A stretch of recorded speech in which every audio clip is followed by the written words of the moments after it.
Good morning, good afternoon, good night, wherever you are, and very warm welcome on our second English speaking webinar.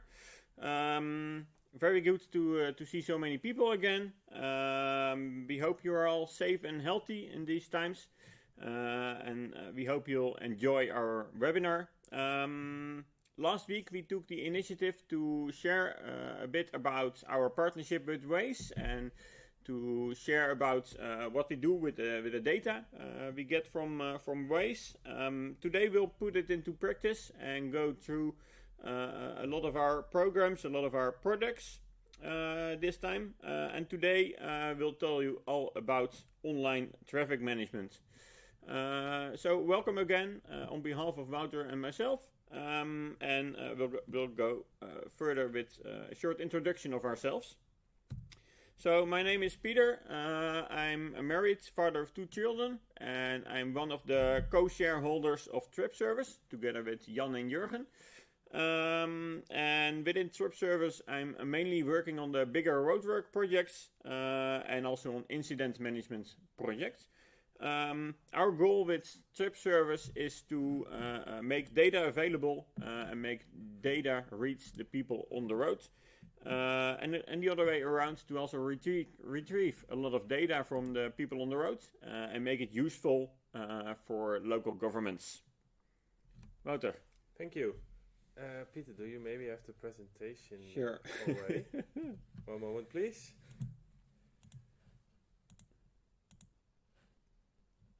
Well, it's coming.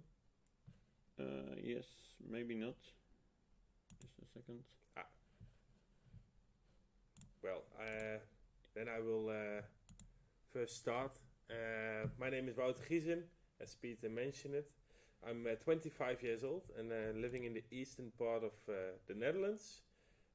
I've studied event organization and recently I graduated also of the University of Arnhem and Nijmegen. I'm working as an advisor and account manager for TripService.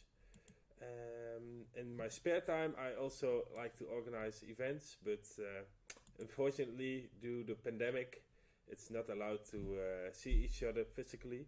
But hopefully, in the near future, we can see each other again, also on bigger events. If you have any questions, don't hesitate to contact me also personally. You can contact me at wouter@tripservice.nl. And I believe it will come now in your screen also. So I'm looking to Peter. Yes, look, right. I go one step to the left. In the screen you see wouter@tripservice.nl, and you can contact me if you have any questions or something like that. So further on, next slide please. Yes. The webinar. As Peter mentioned, today we're going to talk about online traffic management. But before we jump into this, we would like to ask you some questions. So give me 1 second so I can put the questions through. The first question is, what do you think of when seeing the term online traffic management? You can answer that with a short question or a short answer. So if it's okay, the question is right now on your screen and you can answer it. If not, please let us know in the chat function. And if it's not in your screen, then put your answer in the chat function, please.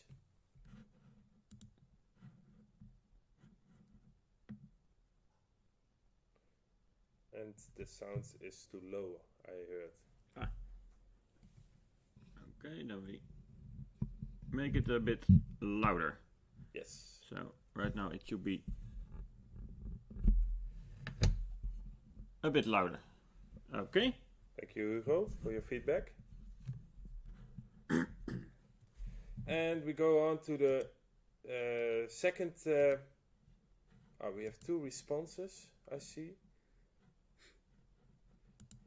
But we go on to the next question that we want to ask you, and that is: have you ever implemented online traffic management before? It's a simply yes/no question, so we would like to see the answers.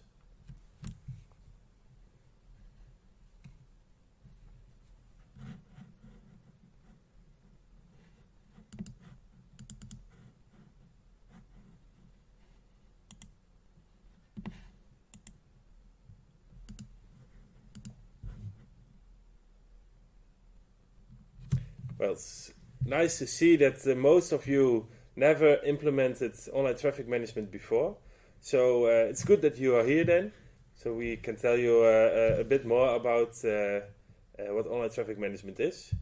And for the last question we want to ask you before we jump into the to the main presentation, that is also a question but you can answer with a short answer.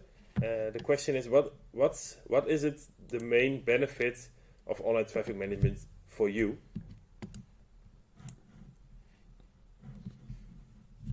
You can answer that also.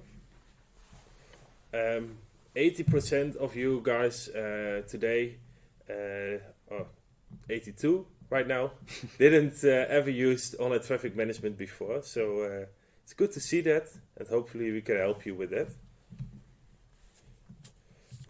From now on, we go further to the presentation. As you see in your screen, the topics we handle today is first of all, I will tell you more about what is online traffic management, and then I will tell you more why online traffic management is important to use, and then Peter will go further on with and tell you guys how we use online traffic management, and then we go in the last 50 minutes, hopefully, go on to the Q&A section where you can you can set up some questions for us and we answer that.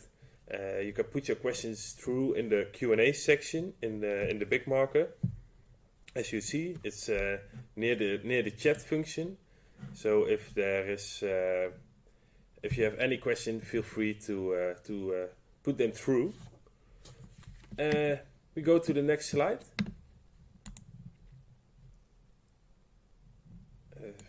One moment, please.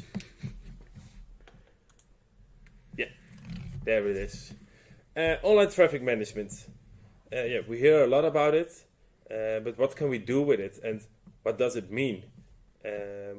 Well, online traffic management, it's a catch-call term that we can explain very simply by digital marketing, communication to specific target groups. That's why it's called management. So you can manage specific groups with traffic information. On the you don't see it right now, but now you see it. On the photo on the right side, you can see how it's been done previously with communication via road ride hardware. This is a photo in the Netherlands, and you can see it also how we do it with digital communication. So nowadays, you can target the group with digital communication. Digital communication, online traffic management is a two-way communication because you send information, but you also to your target group, but your target groups also responds on that information. That's very important in the digital communication. You can communicate on various platforms. For example, social media like Facebook or Instagram, but also on Google Display, one of the biggest marketing platforms worldwide. So you can put a message to every website on the World Wide Web, but also in navigation systems like Google Maps or Waze, obviously. And what we do in online traffic management, we link all these platforms to reach the best target groups. What we also do is we connect the structures your organization has to make a better campaign. For example, for the in the screen you see, maybe you can bring it back. The other of the A12, example of the A12, please. Yes. For example, with the A12, work together with the social team of the Dutch National Road Authority, because so we have a better success in their campaign, because they already exist, the social media team, and we work together with these guys. It's also possible to analyze the information with online traffic management for sentiment. You can see the sentiment, what did the target group thought about the information we sent to them, but also, very important, what did they do with it? Did they took another road, or did they took another modaliteit? Signs along the road are not often seen anymore by the road user, and in many cases the navigation gives a solution by online traffic management. So the information on the road signs we put through the navigation systems, and further on Peter will explain more about how we do this. As you see right now on the screen, the advertisements, as we said, you can advertise in different platforms, but how do we start then? How do we set up these advertisements? Now, well, we do that step by step. First of all, we determine the audience you want to target. For example, for the R12, what I said before, we want to target the daily road user. For example, the tourists, but also the employees, the students that goes to college. So that is the first step that we decide. If we know that, we determine the platforms you want to use. For example, also if you want to reach out to the daily commuter, we best advertise in LinkedIn. But if you want to reach out to a festival, the visitors of a festival, we maybe could reach them in Facebook. So that is also very important. And then we determine the location to reach the target group. So we do that with specific geofences, and a geofence can be a specific road, but also a specific area or a whole country. And at last, we set up the duration of the campaign, so that the campaign starts when we want that it starts and running very smoothly. Well, and then the targeting. What I said, you target the group you want to,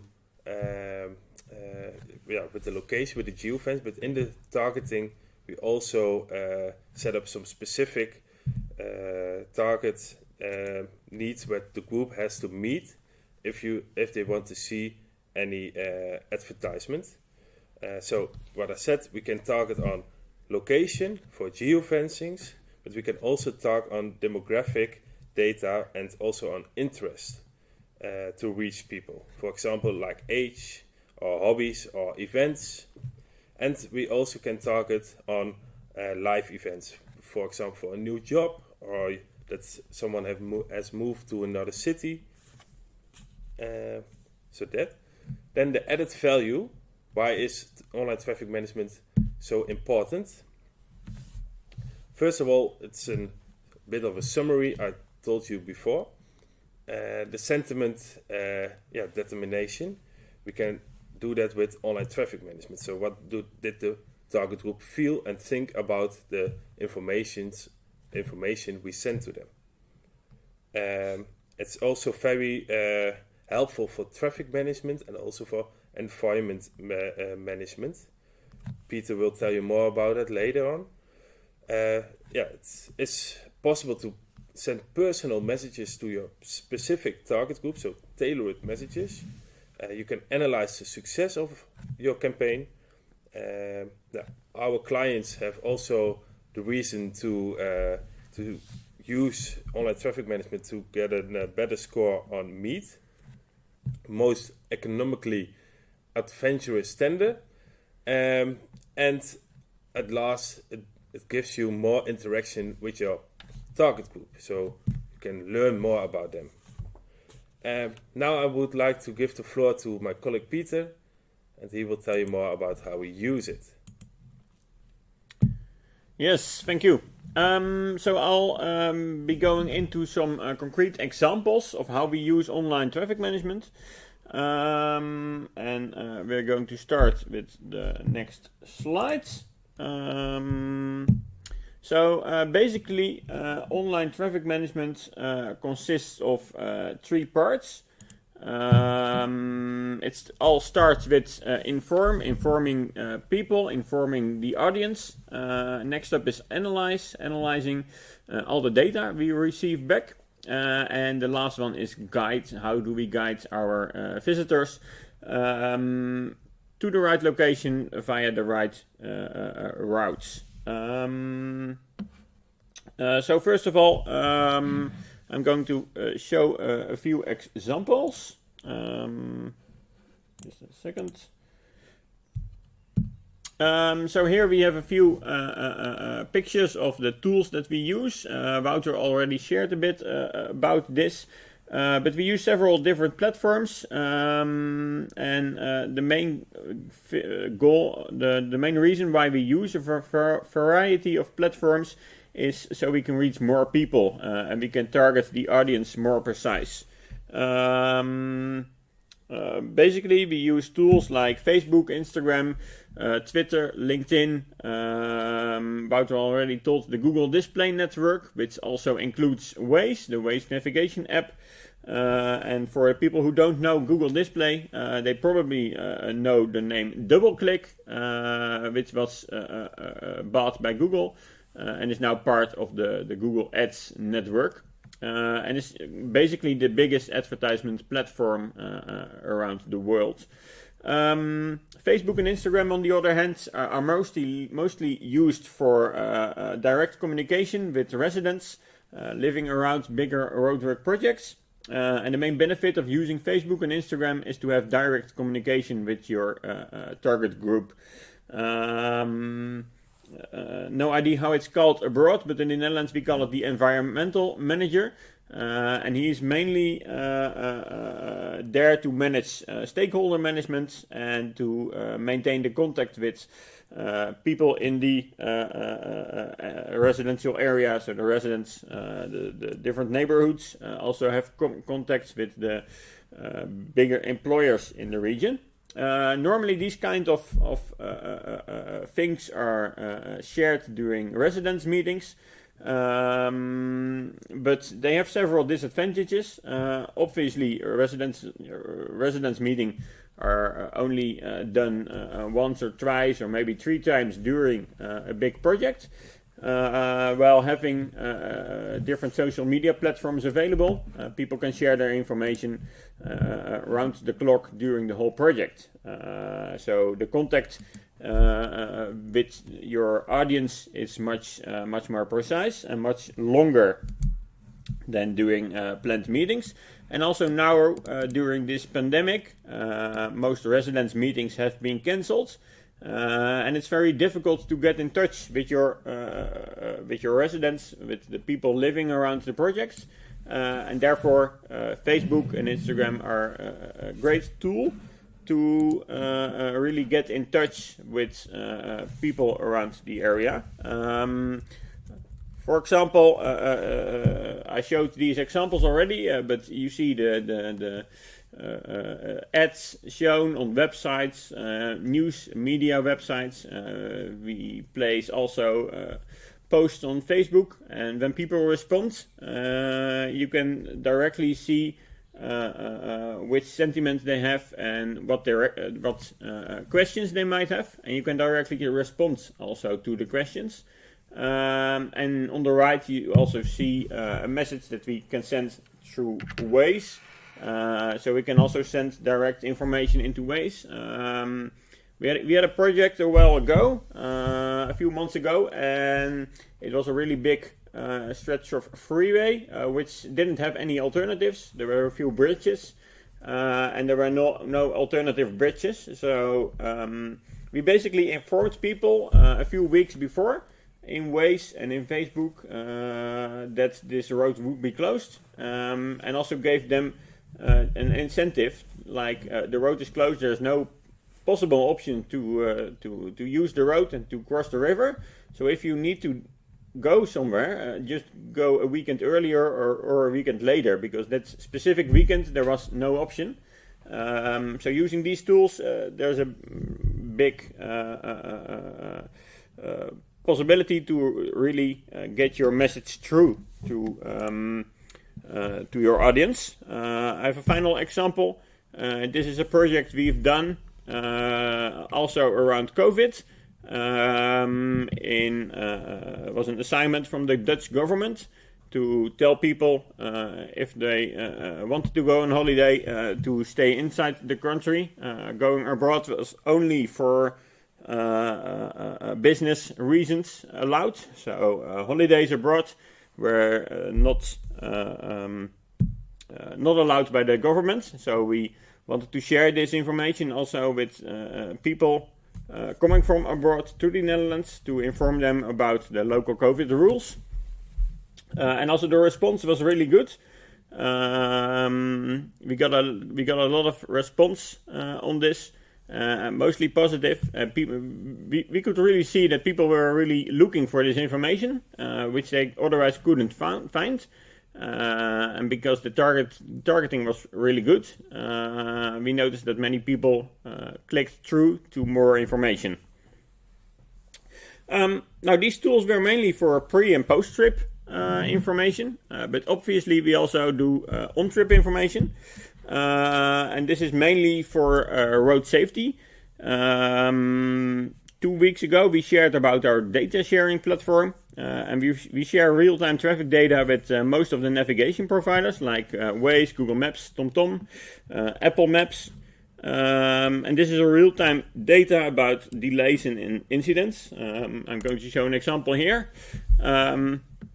As soon as there's a road closed in the Netherlands, we share this information with the service providers, and we make sure that this information is also sent into the navigation.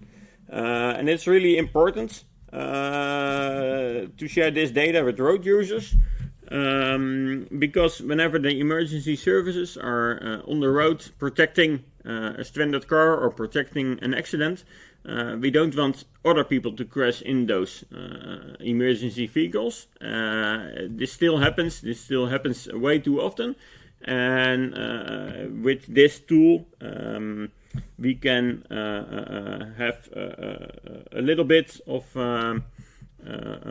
make it a little bit safer also for the emergency services who are on the road. I'm quickly going through the slides to find the right. Yes. Our last tool is a basic concept we would like to share. We call it the background app. And as much as we would like to share all our information with all navigation apps, this often is not possible. Well, we can share most of the info to Waze. For example, Google Maps only supports road closures and accidents. In Waze we can share most of the info, but Google Maps is really limited in what they can accept. And also manipulating routes of specific users is really difficult when using the native app. So we were thinking of a solution for this. Over the past year we did some brainstorming, also together with the Dutch government, and we came up with the concept of the background app. And the first idea obviously was building our own navigation app. Well, we've quickly found out that's not a feasible option. People are still using all other navigation apps, and since that's one of the things we really motivate. It wouldn't make sense to build our own navigation app. So rather than building our own, we created the background app concept. It will be a tool that can really interact with the existing navigation apps. So people can still use their own navigation. It can show overlays of important information. It can play sounds when necessary. And it can communicate with the app directly. And also give input on destinations and routing. Some examples. When you're routing to the inner city of Amsterdam, it will propose the option to go to a park and ride location and take the metro to the inner city, and also show you what's the driving time, also show you what's the travel time by metro. So really give you the option what to take. And when you also almost arrive on a busy location, the last 500 meters of your route will be through streets with a bigger chance of a free parking lot to stop searching traffic for open parking lots. So basically this innovation is an addition to all the existing navigation apps, and all kind of smart innovations can be added to existing navigation app without the development and the dependence of the owner of these apps. So as I said, it's still a concept now, but it will be developed in this year. So around the end of this year, we expect this to be live. Well, that's it about informing people. Now we go further to the analyze part. And also for analyzing traffic, we created another tool. In this part, we aren't giving information to people, but we receive a lot of information from them. Every road user is basically a sensor that we use, and we make the most of this available information. Last year, we've built the Roadwork traffic dashboard, a great tool in which we can visualize floating car data. And by using this dashboard, we can really measure the traffic flow on measure the traffic flow on preset routes during roadwork projects. On the map, you can see. I'll put it on the screen. You can see all the operational information combined with traffic flow and expected driving time. On the right of the screen, you can see a ticker box with incidents, and then on the left of that box, you can see all the current travel times of all these preset routes that we set. Then you can see a few graphs and columns.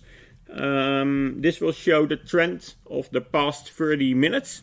Maybe the information that's shown right now on the screen looks kind of familiar, and if you are familiar with the Waze traffic view tool, then that's indeed right. This is the same backend, and basically when we enhanced the data that's available within Traffic View, and we made it available in our own platform, and that way we can also analyze historic data.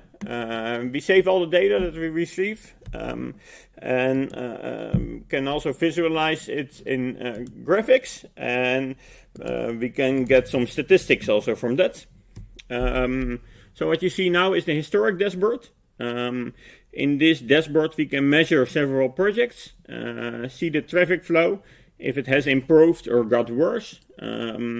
Basically most projects we do a measurement before they start with working, then we do a measurement during the roadworks, and then one measurement after the roadworks, and then you can really see the progress through the project, that it's worse when the roadwork starts, and then it gets much better than the start measurement when it ends. And also the prestations of the detour routes. We can really see if they can manage all the extra traffic flow that's going over the detour routes when several roads are closed.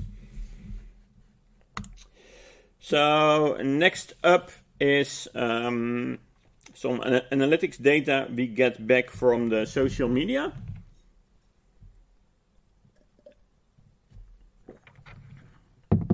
When we are setting out accounts, campaigns, we get back a lot of analytics data. First of all, on the social pages, people can like and share the messages. And based upon these actions, if people click on a like or on a share, basically on Facebook, they can set all kind of moods. And based upon that information, we can get a sentiment.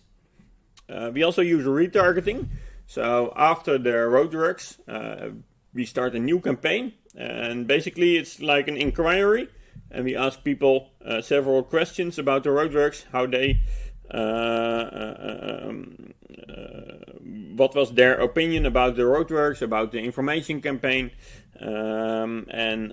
Mostly we do this 3 times, also before, during the roadworks and after the roadworks, to to get a complete image and also a trend in the user satisfaction.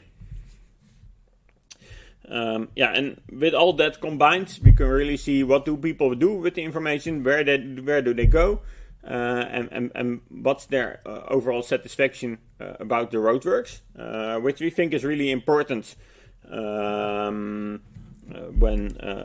starting out with bigger roadwork projects.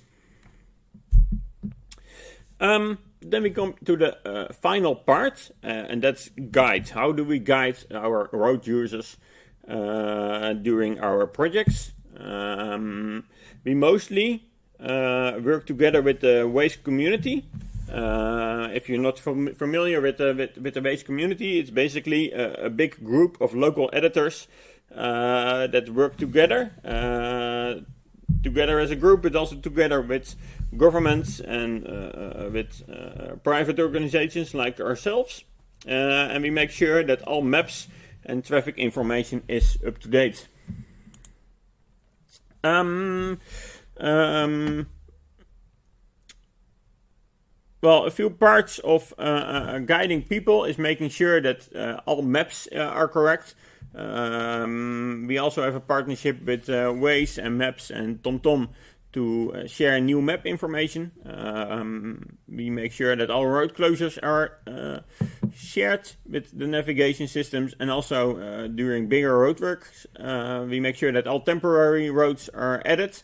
Temporary restrictions that are in place, we make sure that they're all in the map so that people are always guided correctly. Basically, we're making a digital twin of the real world into the navigation systems. Last thing is that we're currently working on a scenario management project. Around all roadworks, there's different scenarios, and we want to make those available before, so that people and governments can make them available with only one click. They can activate different scenarios whenever they start, and through a specific app we created, government organizations can just enable a new phase as soon as it starts. So one road is closed, one road is opened, and with one click of a button, this is also replicated in the several navigation systems.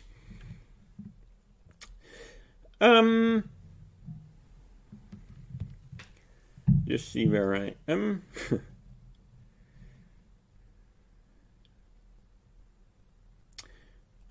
Yes, next. Next up, I did put it full screen. Next up is our traffic reportal. Basically, what it is it's our communication tool with the several service providers, with the several navigation apps. All the information we input in this tool is shared with all our navigation partners. So whenever information is inputted, this goes directly to Waze, to Google Maps, to TomTom. And it's being used by a lot of road constructors right now in the Netherlands. They put all their traffic management implementations, they put it in a tool, and we can share it directly with people on the road through all the navigation apps. Our last tool is our need to get the right. Yes, is our own navigation tool. Well, mainly it's our travel planner. We mainly implement this at events and bigger roadwork projects. And the main thing we can do here is we can give visitors of a specific area, specific location, we can give them a multimodal travel advice. So we call it the mobility portal.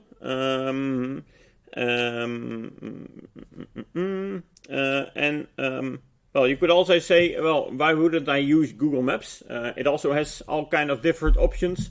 Walking, cycling, driving, going by public transport. But the big benefit over using Google Maps is that we can really define the right destination for every visitor.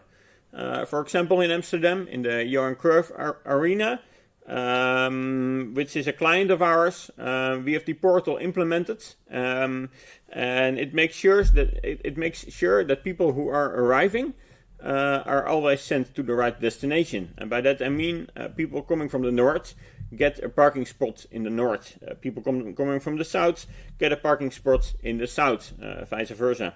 And by making sure that people go to the right destination, their travel time is lower, but also people are spread more better over the area, and this reduces also the amount of traffic jams in the area. The same goes for public transport. We advise people to use the public transport, but the demand is always bigger than the capacity available on the station around the stadium. So what we do is we spread travelers over the arrival stations and give different groups a different arrival station with different walking routes. There are several stations around the area, and we make sure that people are shared over the several stations so that the capacity is much higher. The same we do for the driving routes. We also make sure that we send out several driving routes, so more capacity around the stadium is used. Another big benefit is the fact that this tool is really has more modes of transport than Google Maps. In Google Maps you can find all the regular modes of transport, but we can also implement organized transport. For example, every football match we hire around 200 buses to get people to the stadium, and well, this information isn't in Google Maps. We can implement it in our mobility portal. All the routes of these hired buses, all the stops of these buses are embedded into our portal, and the portal is a white label, which means that it's going to be implemented in the website, in the app of our clients. There will be no logo of the mobility portal. It will be your tool, and it will be also, if you want to buy a ticket for a football game in the Johan Cruyff Arena, then you'll get into the mobility portal automatically. The last goal of the portal is to have a platform that not only gives advice, but also make sure that you can really finish your journey. And that means that you can also book your parking tickets. You can also pay for the taxi, pay for the public transport, and really plan your trip from start to end. You will be sure that everything is settled before starting your trip. Oh, thank you, Peter, for the big explanation of our tools. For now, we have come to an end of this webinar. But as we promise you, we will go into your questions. We will answer them. We see some questions coming in right now. But before we answer your question, we would like to ask you some questions. So please give us some feedback about this webinar. With our first question is how useful this webinar was for you on a scale from 1 till 10. So we would like to see what you guys think about this webinar.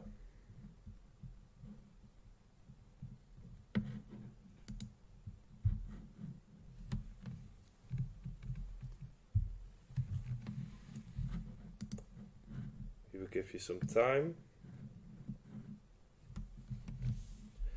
We receive a 10. So that's very nice. Thank you for that. Then we will go. We have also one question because you guys come from all of the parts of the world we saw, from Finland, Portugal, California. I saw, and we are very curious if you would like to get in touch with us about this online traffic management on a later time. So we have one question for you, and then we go further on to your to the questions from your side. So feel free to ask them in the Q&A section, as I mentioned, and if you can't find it, put your question through in the chat function, please, so we can go through this.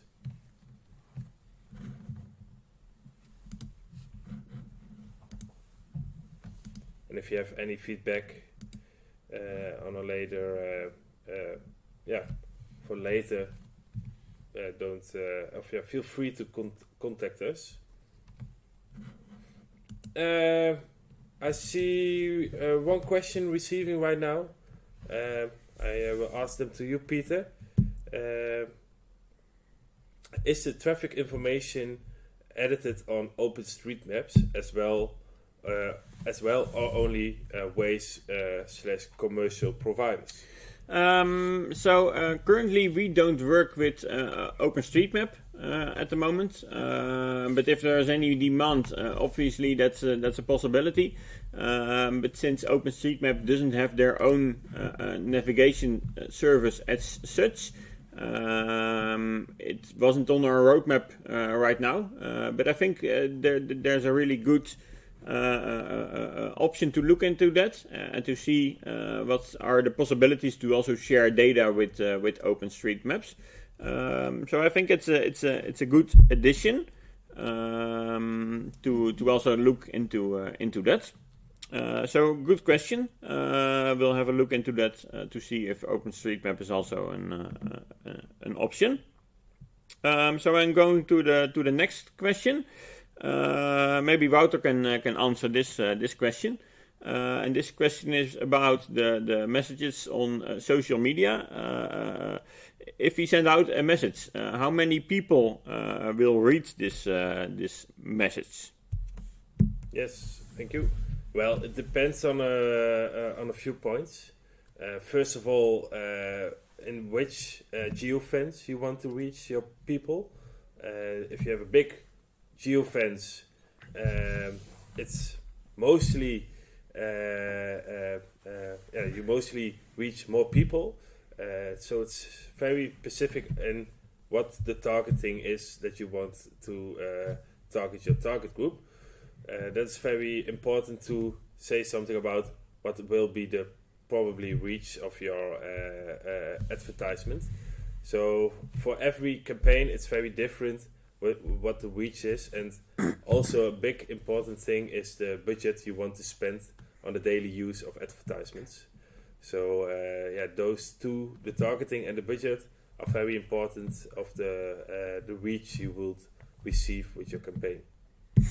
Yes, and adding to that, also every platform has their different price plan, so it also really depends on that, and also the region where you're targeting. What Wouter already said, Specific areas are just more expensive than other areas, depending on how many people are in a specific area. So that's mainly what the reach depends, and also the costs of a specific campaign. I see one last question for you, Peter.